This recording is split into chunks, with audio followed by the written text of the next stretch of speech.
베를린 국제포럼. 세계 각국의 전문가들이 모인 그 자리에서 저는 단순한 발표자가 아닌 한 나라의 현재와 미래를 증명해야 하는 증인이었습니다. 그리고 그 순간 저는 질문을 던졌습니다. 정말 한국은 아직도 따라가는 나라일까요? 오늘 이야기의 시작은 그 질문에서 비롯되었습니다. 저는 서윤지입니다. 한국에서 온 26살 대학원생이에요. 독일 베를린 경제대학에서 석사과정을 밟고 있죠. 오늘은 제 인생에서 가장 중요한 순간 중 하나였습니다. 유럽과 아시아의 경제 성장 전망. 2025년 이후라는 주제로 열린 베를린 국제포럼에서 발표자로 초청받았거든요. 세계 각국의 경제 전문가들 앞에서 한국의 디지털 혁신과 미래 성장, 잠재력에 대한 발표를 마치고 자리에 앉았습니다. 심장은 아직도 빠르게 뛰고 있었어요. 외국인 유학생으로서 이런 큰 무대에 서는 것 자체가 엄청난 부담이었으니까요. 잠시 후 독일 산업협회 수석 경제학자 마티아스 슈미트 박사가 단상에 올랐습니다. 52세의 그는 유럽 경제계에서 상당한 영향력을 가진 인물이었죠. 그가 입을 열었어요. 그리고 아시아 국가들의 최근 경제 성장은 일시적인 현상일 뿐입니다. 특히 한국 같은 작은 나라가 우리 독일을 추월했다고요? 그건 오해입니다. 그의 발언에 청중들은 고개를 끄덕이며 동의하는 분위기였어요. 방금 전까지 제가 발표한 한국의 성과와 잠재력에 대한 내용을 정면으로 반박하는 발언이었습니다. 심장이 다시 빠르게 뛰기 시작했어요. 이대로 넘어갈 수는 없었습니다. 손이 저절로 올라갔습니다. 한국인 유학생으로서 이런 자리에서 반박하는 것은 큰 부담이었지만 지금은 그런 걱정을 할 때가 아니었어요. 질문 있습니다. 마이크를 받자 회의장 전체가 저를 주목했습니다. 얼굴이 화끈거렸지만 목소리는 단단하게 유지했죠. 서윤지입니다. 방금 발표한 한국 유학생이에요. 슈미트 박사님, 방금 한국이 독일을 추월하지 않았다고 하셨는데 그렇다면 제가 한 가지 질문을 드려도 될까요? 마티아스는 미소를 지었습니다. 그의 눈빛에서 또 하나의 순진한 아시아 학생이라는 시선이 느껴졌어요. 어떤 질문인지 들어보죠. 침착하게 가방에서 태블릿을 꺼냈습니다. 준비했던 자료를 화면에 띄웠죠. 단 한 가지 사례만 보시죠. 2020년 코로나 팬데믹 시기 독일과 한국의 대응 결과입니다. 슬라이드가 큰 스크린에 나타났습니다. 수치와 그래프가 명확했어요. 확진자 수, 사망률, 경제 회복 속도. 모든 지표에서 한국이 앞서 있었습니다. 회의장이 갑자기 조용해졌어요. 마티아스의 표정이 굳었습니다. 이것은 우연이 아닙니다. 앞으로 제가 더 많은 증거를 보여드리겠습니다. 한국은 이미 여러 분야에서 독일을 넘어섰거든요. 청중들 사이에서 웅성거림이 일었습니다. 한국이? 설마? 하는 의심의 눈빛들이 보였지만 이제 시작일 뿐이었습니다. 마티아스의 표정이 점점 굳어가는 것을 보며 제 자신감도 커져갔습니다. 다음 자료를 화면에 띄웠어요. 97년 IMF 외환위기 당시 한국의 금 모으기 운동 사진들이었죠. 여러분, 1997년 한국은 외환위기를 맞았습니다. IMF 구제금융을 받는 국가적 위기 상황이었어요. 그런데 무슨 일이 일어났을까요? 사진 속에는 길게 줄 선 시민들이 자신의 금반지, 목걸이를 기부하는 모습이 담겨 있었습니다. 청중들의 표정이 놀라움으로 바뀌었죠. 국민들이 자발적으로 금을 모았습니다. 단 2달 만에 227톤, 당시 가치로 20억 달러가 모였어요. 평범한 시민들이 나라를 위해 갑오로 간직하던 결혼반지까지 내놓은 겁니다. 마티아스가 끼어들었습니다. 그건 감정적 미화 아닌가요? 실제 경제 회복에 그렇게 큰 영향을 미쳤을까요? 예상했던 질문이었어요. 태블릿을 몇 번 터치해 다음 자료를 보여줬습니다. 사실과 데이터로 말씀드리죠. 한국은 IMF 구제금융을 예정보다 3년 앞당겨 상환했습니다. 그리고 2020년 코로나 위기 때도 비슷한 일이 일어났어요. K방역 관련 WHO 보고서와 해외 언론 헤드라인들을 보여주었죠. 뉴욕타임즈, 가디언, 슈피겔. 모두 한국의 방역 시스템을 극찬하는 내용이었습니다. 한국은 코로나 초기에 확진자가 급증했지만 봉쇄 없이 개방성을 유지하며 방역에 성공했어요. 이건 단순한 우연이 아닙니다. 위기 상황에서 한국인들은 놀라운 결집력을 보여주거든요. 마티아스의 눈이 가늘어졌습니다. 그는 자료를 꼼꼼히 살펴보더니 말했어요. 흥미롭군요. 하지만 그런 국민성이 실제 산업과 기술 경쟁력으로 이어진다고 생각하시나요? 그의 질문에 미소를 지었습니다. 정확히 제가 바라던 방향이었으니까요. 물론입니다. 지금부터 한국의 실용적 기술력과 실행력을 보여드리겠습니다. 독일에서는 택배가 보통 얼마나 걸리죠? 3, 4일. 한국의 경우를 한번 보시죠. 다음 장으로 넘어가기 전 청중들의 눈빛이 달라지고 있음을 느낄 수 있었습니다. 호기심과 의심이 섞인 시선이었죠. 이제 그들의 고정관념을 하나씩 무너뜨릴 차례였습니다. 주머니에서 스마트폰을 꺼냈습니다. 미리 준비해둔 영상을 재생했어요. 이 영상은 제가 한국에 있을 때 찍은 것입니다. 저녁 11시에 주문한 상품이 다음날 새벽 6시에 도착했죠. 새벽 배송이라고 합니다. 영상 속에서는 한밤중에 주문하는 화면과 다음날 새벽 문 앞에 놓인 상품이 보였어요. 회의장 안에서 웅성거림이 커졌습니다. 독일에서는 상상하기 어려운 일이죠. 한국에서는 일상입니다. 밤에 주문하면 자는 동안 배송이 완료돼요. 심지어 신선식품까지 가능합니다. 마티아스가 손을 들었습니다. 그의 목소리에는 약간의 조롱이 섞여 있었어요. 물류는 자본력의 문제지 기술의 문제가 아닙니다. 인건비를 더 투입하면 누구나 할 수 있는 일이죠. 기다리고 있던 순간이었습니다. 다음 자료를 화면에 띄웠어요.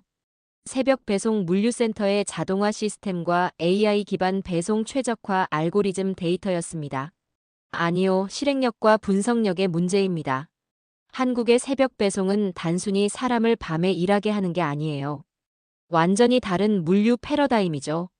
화면에는 복잡한 알고리즘과 물류 흐름도가 나타났습니다.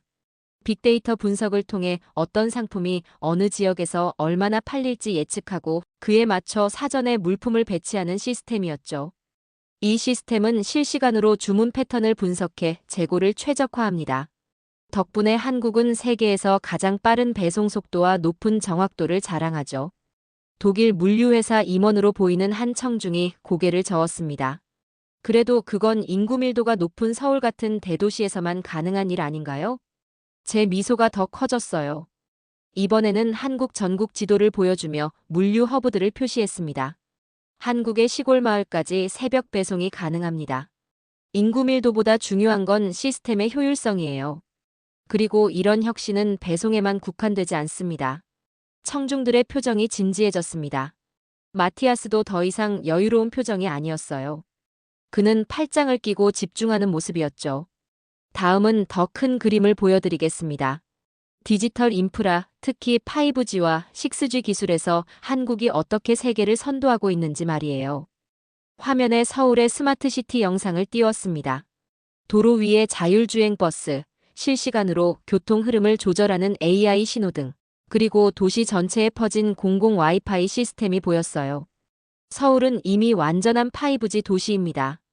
모든 지하철역에서 초고속 와이파이가 무료로 제공되고 AI가 교통 흐름을 실시간으로 최적화하죠. 다음으로 유럽의 디지털 인프라 현황 자료를 보여주었습니다. 특히 독일의 느린 디지털 전환이 눈에 띄었어요. 독일 베를린에서는 아직도 많은 곳에서 인터넷 연결이 불안정합니다. 공공기관에서 현금만 받는 경우도 흔하죠. 왜 이런 차이가 생길까요? 잠시 회의장을 둘러보았습니다. 청중들의 표정이 불편해 보였지만 계속해야 했어요. 한국과 독일의 가장 큰 차이점은 실행 속도입니다. 독일에서 하나의 정책이 논의되고 시행되기까지 평균 3, 5년이 걸립니다. 한국은 6개월에서 1년이면 충분해요. 마티아스가 앞으로 몸을 기울였습니다. 그의 표정에서 방어적인 기색이 사라지고 진지한 관심이 엿보였죠. 그렇게 빠른 실행이 가능한 이유는 무엇인가요? 질문에 감사했습니다. 이제 제 발표의 핵심으로 들어갈 수 있었으니까요. 그건 한국의 교육 시스템과 연결됩니다. 어떤 면에서는 가혹하다고도 할 수 있지만 결과적으로는 놀라운 인재들을 배출하고 있어요. 독일의 대학 시스템과 한국의 입시 경쟁을 비교한 도표를 보여주었습니다. 청중들의 눈이 커졌어요. 한국 학생들은 세계에서 가장 치열한 경쟁을 뚫고 성장합니다. 그 과정이 어떤지 제 경험을 나누고 싶네요. 마티아스는 이제 완전히 침묵했습니다. 그의 눈에는 호기심과 함께 약간의 존중이 깃들기 시작했어요. 다음 주제로 넘어갈 준비가 되었습니다. 제 고등학교 시절 시간표를 화면에 띄웠습니다. 오전 7시 등교부터 밤 10시 학원 수업, 그리고 새벽 1시까지 이어지는 자습까지. 청중들 사이에서 놀라움의 탄성이 들렸어요. 이것이 제 고등학교 3학년 일상이었습니다. 아침 7시에 등교해서 정규 수업을 마치면 학원에 갔죠. 수학, 영어, 과학. 밤 10시, 때로는 11시까지 공부했습니다. 관객 중에서 프랑스 교육부 대표로 보이는 사람이 손을 들었어요. 그건 아이들의 인권을 침해하는 것 아닌가요? 청소년기의 휴식과 여가도 중요한데. 많이 받아본 질문이었습니다. 미소를 지으며 대답했죠. 맞습니다. 한국의 교육 시스템은 분명 개선할 점이 많아요. 하지만 결과를 보시죠. OECD 학업 성취도 평가와 국가별 사회계층 이동성 지표를 보여주었습니다. 한국은 두 영역 모두에서 상위권이었어요. 한국은 OECD 국가 중 학업 성취도가 최상위권입니다. 더 중요한 것은 계층 이동성이에요. 부모의 경제력과 상관없이 교육을 통해 계층 상승이 가능한 나라죠. 독일을 포함한 유럽 국가들의 계층 이동성 지표가 점점 하락하는 그래프를 보여주었습니다. 청중들의 표정이 심각해졌어요. 과정은 치열하지만 기회는 공평합니다. 한국의 대학 입학 시험은 국가가 관리하며 모든 학생에게 동일한 기준이 적용돼요. 부자든 가난하든 실력으로 평가받죠. 마티아스가 고개를 끄덕였습니다. 그의 표정에서 인정하는 기색이 보였어요. 그래서 한국이 인재 강국이 될 수 있었군요. 하지만 그런 교육이 창의성을 억압하지는 않나요? 좋은 질문이었습니다. 삼성, LG, 현대 같은 기업들의 혁신 사례와 K-팝, 영화, 기생충 같은 문화 콘텐츠의 성공 사례를 보여주었어요. 한국인들의 창의성은 치열한 경쟁 속에서 더 단단해졌습니다.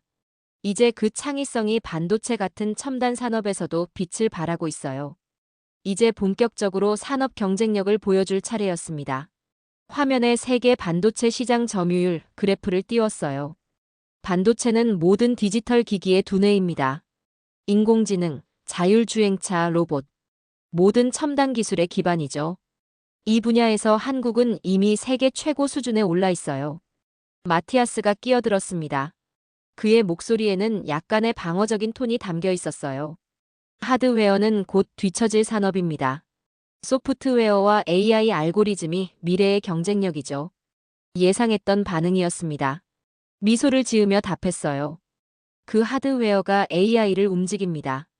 아무리 뛰어난 AI 알고리즘도 고성능 반도체 없이는 작동할 수 없어요. TSMC와 삼성의 3나노 공정 기술을 비교한 자료를 보여주었습니다. 그리고 유럽의 반도체 산업이 뒤처진 이유를 분석한 보고서까지 준비했죠. 유럽은 지난 20년간 반도체 투자에서 뒤처졌습니다. 특히 메모리 반도체 분야는 거의 포기한 상태죠. 반면 한국은 국가적 차원에서 지속적인 투자를 이어왔어요. 청중들 사이에서 심각한 표정들이 보였습니다. 특히 산업계 대표들의 얼굴이 굳어 있었어요. 한국 반도체 기업들은 불황기에도 투자를 줄이지 않습니다. 경기 침체기야말로 기술 격차를 벌릴 수 있는 기회라고 생각하거든요. 독일 공과대학 교수로 보이는 한 청중이 질문했습니다. 그렇다면 독일이 이제 와서 반도체 산업에 투자한다고 해도 따라잡기 어렵다는 말씀인가요? 솔직하게 대답했습니다. 네, 정확히 그렇습니다. 반도체 기술은 누적적입니다. 한 세대를 건너뛰면 영원히 따라잡지 못할 수도 있어요. 하지만 다른 분야에서는 기회가 있습니다. 마티아스의 표정이 점점 진지해졌습니다. 이제 그는 필기까지 하고 있었어요. 발표의 흐름이 완전히 바뀌었음을 느꼈습니다. 이제 하드웨어와 기술을 넘어 소프트 파워로 넘어갈 시간이었습니다. K-드라마, K-팝, K-뷰티, K-푸드의 글로벌 성공 사례들을 화면에 띄웠어요. 단순한 산업 경쟁력을 넘어 한국은 문화 수출국이 되었습니다. BTS는 빌보드 차트를 석권했고 오징어 게임은 넷플릭스 역사상 가장 많이 시청된 드라마가 됐죠. 전 세계 김치 수출량과 한식당 증가 추세를 보여주는 그래프를 공유했습니다. 청중들이 흥미롭게 지켜보고 있었어요. 한국 화장품은 이제 프랑스 브랜드와 경쟁하고 있습니다. 프랑스 파리에 있는 세포라 매장에 가보시면 한국 화장품 브랜드들이 얼마나 많은 공간을 차지하고 있는지 보실 수 있을 거예요. 마티아스가 다시 발언권을 얻었습니다. 그의 목소리에는 의심이 남아 있었어요. 그건 잠깐의 유행 아닌가요? 일본 문화도 한때는 유행했지만 지속되지 못했잖아요. 준비된 질문이었습니다. 미소를 지으며 답했죠. 2002년 겨울 연가부터 시작됐어요.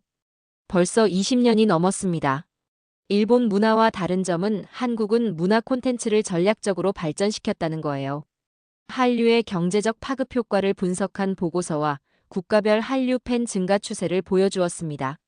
특히 유럽과 아메리카에서의 급격한 성장세가 눈에 띄었어요. 문화는 단순한 오락이 아닙니다. 국가 브랜드와 산업 전반에 영향을 미치죠. 한국 드라마를 본 사람들은 한국 제품에 호감을 느끼고 한국 음식을 먹고 싶어 해요. 청중들 사이에서 고개를 끄덕이는 모습이 보였습니다. 특히 젊은 참가자들은 더 공감하는 듯 했어요. 이것이 바로 선순환 효과입니다.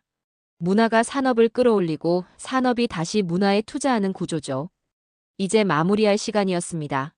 모든 자료를 통합해 하나의 메시지로 전달할 차례였어요. 마지막 슬라이드에는 단 하나의 질문을 띄웠습니다. 변화할 것인가, 멈출 것인가? 한국은 항상 먼저 움직입니다. 안 바뀌면 도태된다고 믿으니까요. 회의장을 천천히 둘러보았습니다. 모든 청중들의 시선이 저에게 집중되어 있었어요. 마티아스의 표정은 완전히 달라져 있었죠. 위기는 항상 기회였습니다. IMF 외환위기는 한국 기업들이 글로벌 스탠다드를 도입하는 계기가 됐고, 코로나 위기는 디지털 전환을 가속화했어요. 한국과 독일의 변화 속도를 비교한 마지막 그래프를 보여주었습니다. 디지털 전환 지수, 신산업 투자 규모, 스타트업 생태계. 모든 영역에서 한국의 변화 속도가 더 빨랐어요. 안주하는 순간 경쟁에서 뒤처집니다. 지금의 성공에 취해 변화를 거부하면 그건 곧 실패의 시작이에요. 마티아스가 천천히 일어나 창밖을 바라보았습니다. 잠시 침묵이 흘렀고 그가 고개를 돌려 말했어요. 우린 너무 느려졌네요. 그의 솔직한 고백에 회의장이 다시 술렁였습니다. 그는 계속해서 말했어요. 윤지 씨의 발표는 우리에게 경각심을 주었습니다. 유럽은 지난 성공에 너무 오래 안주해왔어요. 우리는 변화해야 합니다. 발표를 마치고 한국으로 돌아가는 비행기 안에서 마지막 메시지를 준비했습니다. 포럼 참가자들에게 보낼 메일이었어요. 미래는 준비하는 나라의 것입니다. 한국은 항상 다음을 준비합니다. 여러분도 함께 하시겠어요? 그날 이후 독일 언론에서는 한국 쇼크라는 제목의 기사들이 쏟아졌습니다. 작은 아시아 국가가 어떻게 유럽의 산업 강국을 추월했는지, 그리고 독일이 어떻게 대응해야 하는지에 대한 논쟁이 시작된 거죠. 이것이 제가 바라던 변화의 시작이었습니다. 독일뿐 아니라 전 세계가 한국을 새롭게 바라보게 된 순간이었어요. 그리고 저는 앞으로도 계속해서 이 이야기를 전할 것입니다. 한국의 혁신과 도전 정신, 그리고 끊임없는 변화의 중요성을. 오늘 제가 들려드린 이야기는 단지 한 나라의 자랑이 아닙니다. 그것은 위기를 딛고 일어선 이들이 만든 변화와 도전의 기록이며 앞만 보고 달려온 우리가 스스로를 돌아보게 만드는 거울 같은 이야기였습니다. 한때 작은 나라라 불리던 한국이 이제는 새로운 패러다임을 만들어내고 있습니다. 빠르게 실행하고 과감히 도전하며 위기 속에서 더 단단해지는 나라. 그 중심에는 늘 사람의 힘이 있었습니다. 자신보다 공동체를 먼저 생각하는 시민들. 불가능 앞에서 주저하지 않고 길을 만들어낸 기업들. 그리고 더 나은 세상을 상상하고 준비하는 젊은 세대들이 있었죠. 그들의 이야기가 우리 모두에게 묻습니다. 당신은 지금 어디를 향해 걷고 있나요? 지금 이 순간에도 한국은 또 다른 미래를 향해 나아가고 있습니다. AI, 반도체, 우주산업, 바이오테크, 그리고 콘텐츠까지. 그 도전은 끝이 아닌 새로운 시작을 향하고 있죠. 이 영상이 여러분께 작은 울림이 되었기를 바랍니다. 그리고 아직 이 여정에 함께하지 않으셨다면 지금 이 순간부터 함께하시길 권합니다. 구독과 좋아요, 그리고 알림 설정은 단순한 클릭이 아닙니다.